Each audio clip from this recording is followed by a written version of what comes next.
नमस्कार साथियों, स्वागत है आप सभी का हमारे नए YouTube चैनल हिंदी एरा पर और मैं हूं दिव्या वर्मा। दोस्तों, आज की वीडियो में हरिशंकर परिसाई जी के द्वारा लिखा हुआ एक व्यंग्य में प्रस्तुत करने वाली हूं, जिसका नाम है सदाचार का तावीज़। चलिए समझते हैं इसे। एक राज्य में हल्ला मचा कि भ्रष्टाचार बहुत फैल गया है। राजा ने एक दिन दरबारियों से कहा, प्रजा बहुत हल्ला मचा रही है कि सब जगह भ्रष्टाचार फैला हुआ है। हमें तो आज तक कहीं नहीं दिखा। तुम लोगों को कहीं दिखा हो तो बताओ। दरबारियों ने कहा, जब हुजूर को नहीं दिखा तो हमें कैसे दिख सकता है। राजा ने कहा, नहीं, ऐसा नहीं है। कभी कभी जो मुझे नहीं दिखता वह तुम्हें दिखता होगा। जैसे मुझे बुरे सपने कभी नहीं दिखते, पर तुम्हें दिखते होंगे। दरबारियों ने कहा, जी दिखते हैं, पर वह सपनों की बात है। राजा ने कहा, फिर भी तुम लोग सारे राज्य में ढूंढ कर देखो कि कहीं भ्रष्टाचार तो नहीं है। अगर मिल जाए तो हमारे देखने के लिए नमूना लेते आना, हम भी तो देखें कि कैसा होता है। एक दरबारी ने कहा, हुजूर, वह हमें नहीं दिखेगा। सुना है बहुत बारीक होता है। हमारी आंखें आपकी विराटता देखने की इतनी आदी हो चुकी हैं कि हमें बारीक चीज़ नहीं दिखती। हमें भ्रष्टाचार दिखा भी तो उसमें आपकी ही छवि नज़र आएगी, क्योंकि हमारी आंखों में तो आपकी ही सूरत बसी है। पर हमारे राज्य में एक जाति रहती है जिसे विशेषज्ञ कहते हैं। इस जाति के पास कुछ ऐसा अंजन होता है, उसे आंखों में आंच कर वे बारीक सी बारीक चीज़ भी देख लेते हैं। मेरा निवेदन है कि इन विशेषज्ञों को ही हुजूर भ्रष्टाचार ढूंढने का काम सौंपें।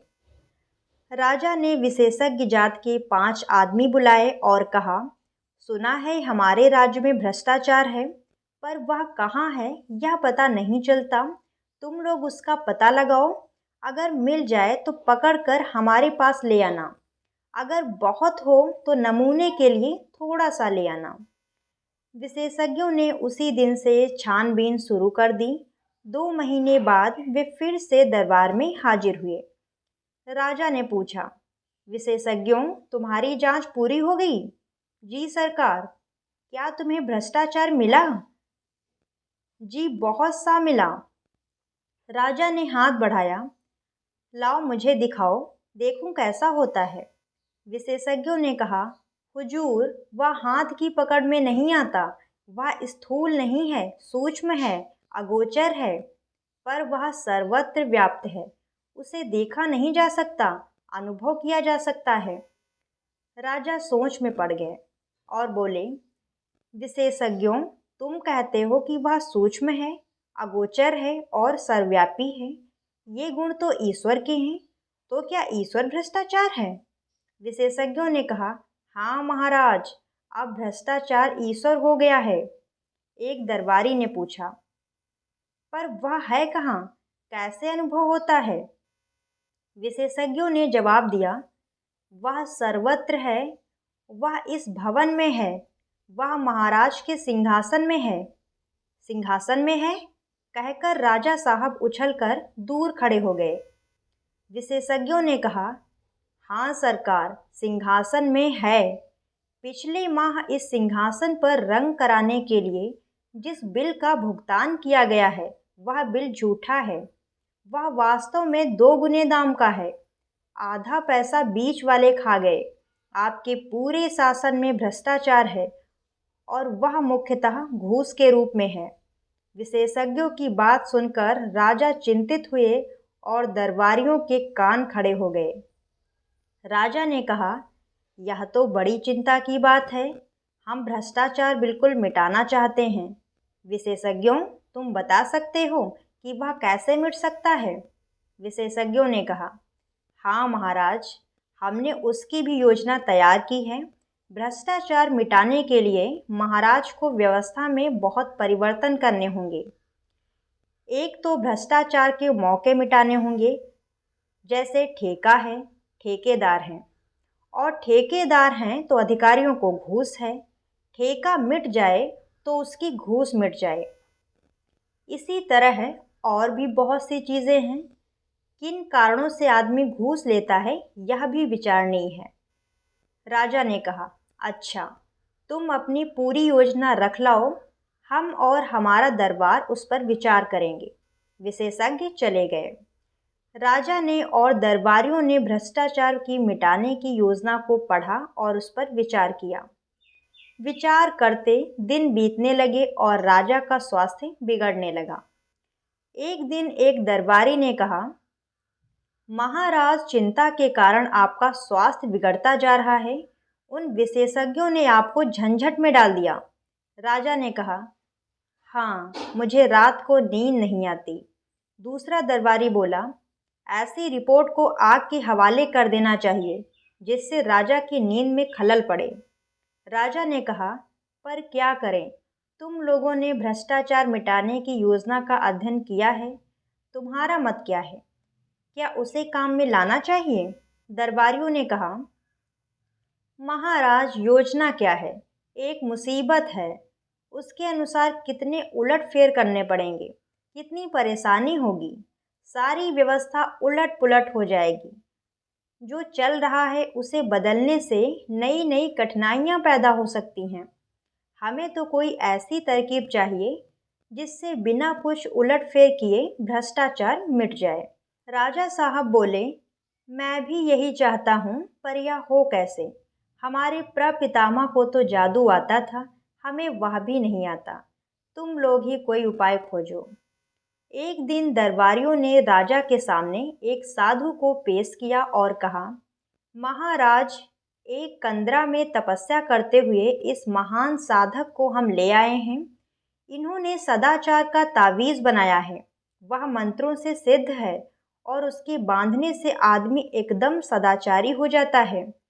साधु ने अपने झोले से एक तावीज़ निकालकर राजा को दिया। राजा ने उसे देखा, बोले, हे साधु, इस तावीज़ के विषय में मुझे विस्तार से बताओ। इससे आदमी सदाचारी कैसे हो जाता है? साधु ने समझाया, महाराज, भ्रष्टाचार और सदाचार मनुष्य की आत्मा में होते हैं, बाहर से नहीं होता। विधाता जब मनुष्य को बनाता है तब किसी की आत्मा में ईमान की कल फिट कर देता है और किसी की आत्मा में बेईमानी की।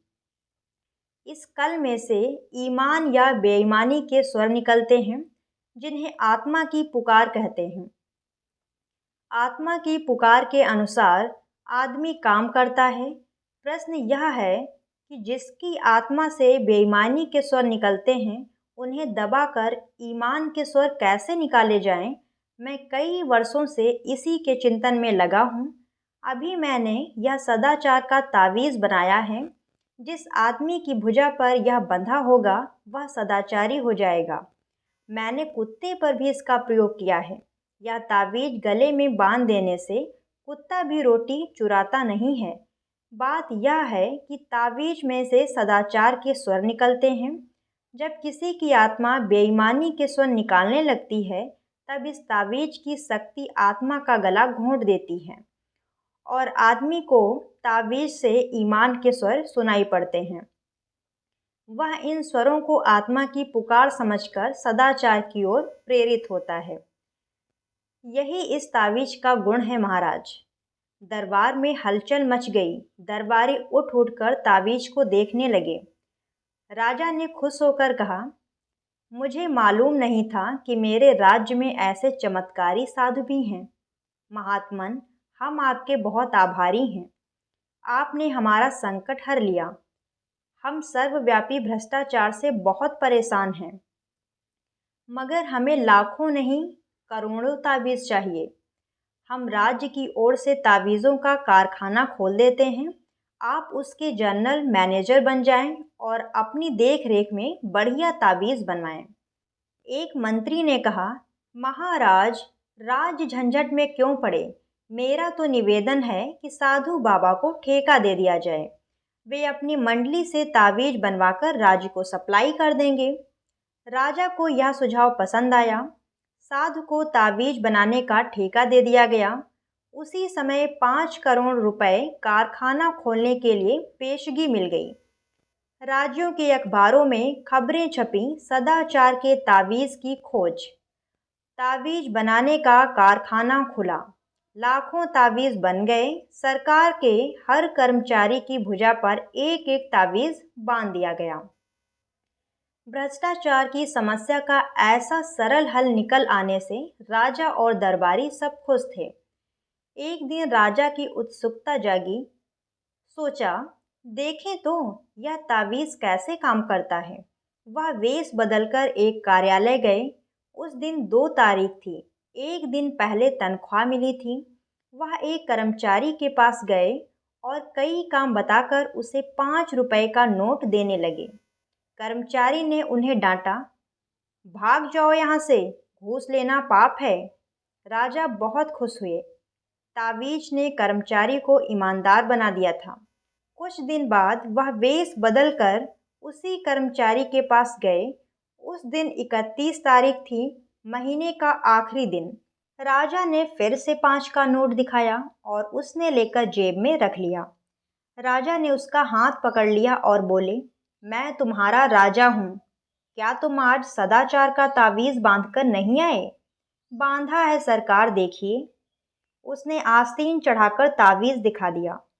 राजा असमंजस में पड़ गए। फिर ऐसा कैसे हो गया? उन्होंने तावीज़ पर कान लगाकर सुना।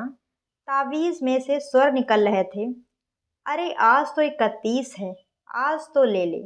और यहीं पर ये व्यंग्य समाप्त होता है। तो हरिशंकर परिसाई जी ने देश में हो रहे भ्रष्टाचार और उसे मिटाने के तरीकों पर कटाक्ष करते हुए ये व्यंग्य लिखा है। जैसा कि यहाँ पर आप लोग देख सकते हैं कि राजा 2 तारीख को एक कर्मचारी के पास में जाते हैं और उसे रिश्वत देते हैं, लेकिन वो मना कर देता है। मना इसलिए करता है क्योंकि उसके एक दिन पहले ही उसे सैलरी मिली थी, यानी खर्चे के लिए पैसे उसके पास थे, तो उसने घूस नहीं ली। लेकिन फिर क्या होता है, उसी कर्मचारी के पास राजा महीने की आखिरी तारीख को यानी 31 तारीख को जाते हैं और उसे घूस देते हैं, तो इस बार वो ले लेता है। तो राजा असमंजस में पड़ जाते हैं कि आखिर उसने लिया क्यों। तो होता ये है कि महीने की आखिरी तारीख थी, कर्मचारी को जो पैसे मिले थे वो खर्च हो गए थे, तो उसके पास खर्चे के लिए अब पैसे नहीं बचे थे, तो इसीलिए वो रिश्वत ले लेता है। तो आपको ये पूरी वीडियो अच्छे से समझ में आई होगी, ऐसी मैं आशा करती हूँ। बाकी दोस्तों, आप लोगों को मैंने स्टार्टिंग में ही बता दिया था कि ये आपका नया चैनल है, तो प्लीज़ इसे सपोर्ट ज़रूर कीजिएगा और वीडियो पसंद आई हो तो प्लीज़ लाइक शेयर भी कीजिएगा। चैनल पर नए हों तो सब्सक्राइब करके जाइएगा। मिलते हैं दोस्तों नेक्स्ट वीडियो में, तब तक के लिए धन्यवाद। जय हिंद।